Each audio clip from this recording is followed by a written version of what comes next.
जय हिंद दोस्तों, मैं मिथिलेश कुमार। दोस्तों आज हम एक नया टॉपिक पर बात करेंगे और वह टॉपिक है खतियान।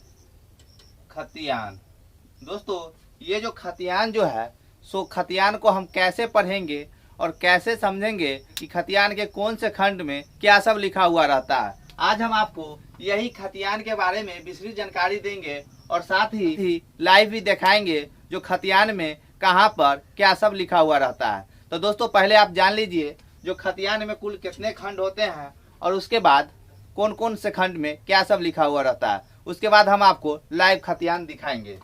तो दोस्तों सबसे पहले आप जान लीजिए नंबर 1 में खाता नंबर लिखा हुआ रहता है। यह खाता नंबर होता क्या है दोस्तों, जब खतियान बनाया गया था उस समय खतियान का एक सीरियल नंबर दिया गया था, उसी को आज हम खाता नंबर के नाम से जानते हैं। उसके बाद दोस्तों नंबर 2 में असामी का नाम।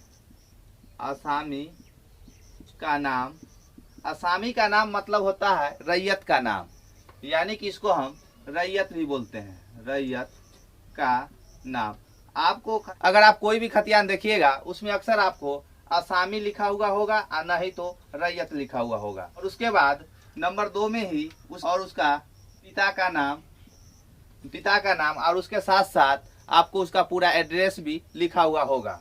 उसके बाद दोस्तों नंबर 3 में खेसरा नंबर लिखा हुआ रहता है। खेसरा नंबर लिखा हुआ रहता है। ये खेसरा नंबर क्या होता है? खेसरा नंबर को अंग्रेजी में हम प्लॉट नंबर भी बोलते हैं। तो दोस्तों इसको हम पहले डिफाइन कर देते हैं जो खेसरा नंबर होता क्या है। तो दोस्तों आपके गांव या शहर का कोई जमीन का नक्शा होगा और उस नक्शा में बहुत सारे भूखंड बनाए हुए रहते हैं और सभी भूखंडों का एक अपना अपना नंबर होता है जिसको हम प्लॉट नंबर कहते हैं, यानी कि खेसरा नंबर कहते हैं। उसके बाद दोस्तों नंबर 4 में आइए। नंबर 4 में चौहद्दी लिखा हुआ रहता है।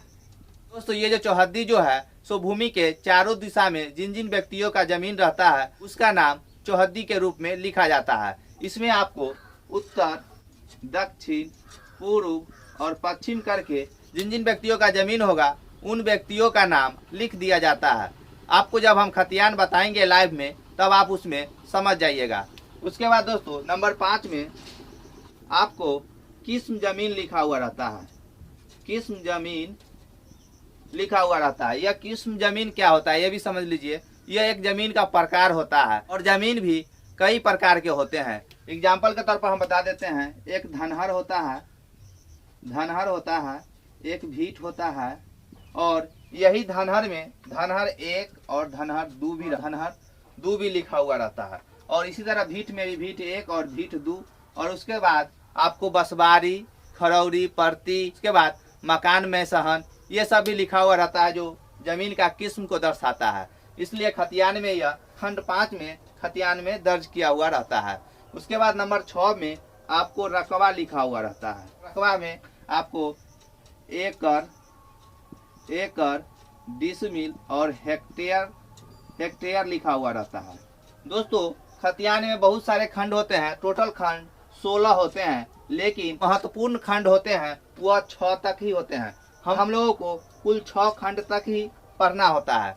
उसके बाद अगर आप 16 खंड तक पढ़िएगा तो उसमें आपको टैक्स और उसके बाद अन्य जानकारियाँ लिखी हुई रहती है। फिलहाल आपको खंड 6 तक ही कोई काम में जरूरत पड़ता है, तो इसलिए आज हम आपको खतियान में कुल 6 खंड तक ही बताएंगे। और चलिए दोस्तों अब हम लाइव में आपको बताते हैं खतियान जो खंड 1 से खंड 6 तक कैसे लिखा हुआ रहता है। दोस्तों जो हम आपको स्क्रीन पर खतियान दिखा रहे हैं वह कैडिस्ट्रल सर्वे खतियान है, यानी कि पुराना खतियान जिसको हम बोलते हैं। इस खतियान में आपको जो हम शुरू में बताए थे जो खंड 1 में खाता नंबर लिखा हुआ रहता है, जो आप इस खतियान पर भी देख रहे हैं जो खंड 1 में खाता नंबर लिखा हुआ है और यह खाता नंबर 92 लिखा हुआ है। उसके बाद दोस्तों नंबर 2 में जो हम आपको बोर्ड पे बताए थे रैयत का नाम लिखा हुआ रहता है वो आप इस खतियान में भी लाइव देख रहे हैं जो नंबर 2 में रैयत का नाम लिखा हुआ है। और रैयत के नाम के साथ साथ उनका पिता का नाम और उनका पूरा एड्रेस लिखा हुआ है। उसके बाद दोस्तों नंबर 3 आता है जो नंबर 3 में बोर्ड पर जो हम बताए थे नंबर 3 में खेसरा नंबर लिखा हुआ रहता है, यानी कि प्लॉट नंबर। आप प्लॉट नंबर इसमें भी आप देख रहे हैं जो किस तरह से सीरियल में प्लॉट नंबर लिखा हुआ है। जैसे एग्जाम्पल के तौर पर देखिए, प्लॉट नंबर 2138 लिखा हुआ है, उसके बाद 2164 लिखा हुआ है, उसके बाद 2205 लिखा हुआ है, और उसके बाद 2233 लिखा हुआ है, और इसी तरह से बहुत सारे इस खतियान में खेसरा नंबर लिखा हुआ है, यानी कि प्लॉट नंबर लिखा हुआ है। उसके बाद दोस्तों नंबर 4 में जो हम आपको बोर्ड पर बताए थे, जो नंबर 4 में चौहद्दी लिखा हुआ रहता है, तो इसमें भी आप देख रहे हैं किस तरह से चौहद्दी लिखा हुआ है, और उत्तर, दक्षिण और पूर्व और पश्चिम में जिन जिन व्यक्तियों का जमीन है उन व्यक्तियों का नाम लिखा हुआ है। एग्जाम्पल के तौर पर हम बता देते हैं, जैसे खेसरा नंबर 2138 में उत्तर में सोमन सहनी लिखा हुआ है, और दक्षिण में प्रतीक कदीम लिखा हुआ है। उसके बाद पूरब में भेखन राउत लिखा हुआ है, और पश्चिम में रामधनी महतो लिखा हुआ है।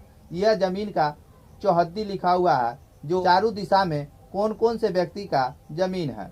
उसके बाद दोस्तों नंबर 5 में किस्म जमीन लिखा हुआ है, जो हम आपको किस्म जमीन के बारे में भी बोर्ड पर बताए हैं।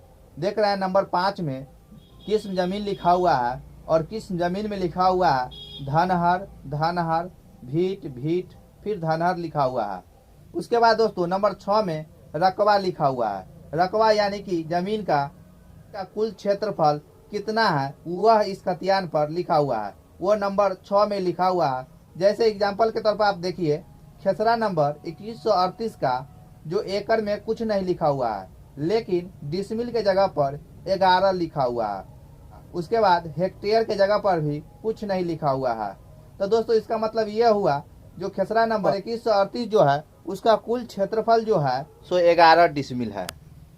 तो दोस्तों हम आपको खतियान में कुल 6 खंडों में क्या सब लिखा हुआ रहता है उसके बारे में बतलाए हैं। तो चलिए हम चलते हैं अपने फुल स्क्रीन पर। दोस्तों आप जो स्क्रीन पर खतियान देखे हैं वह मूल खतियान का सर्टिफाइड नकल है। अब दोस्तों हम अगला वीडियो में आपको मूल खतियान दिखाएंगे, और मूल खतियान में 16 खंडों का बारीकी से जिक्र करेंगे। तो दोस्तों अगर आप मेरे चैनल को अभी तक सब्सक्राइब नहीं किए हैं तो चैनल को सब्सक्राइब कर ले, और साथ ही दोस्तों आपको भूमि संबंधित कोई भी क्वेश्चन पूछना हो तो आप हमें कमेंट बॉक्स में पूछ सकते हैं। तो चलिए दोस्तों वीडियो देखने के लिए बहुत बहुत धन्यवाद।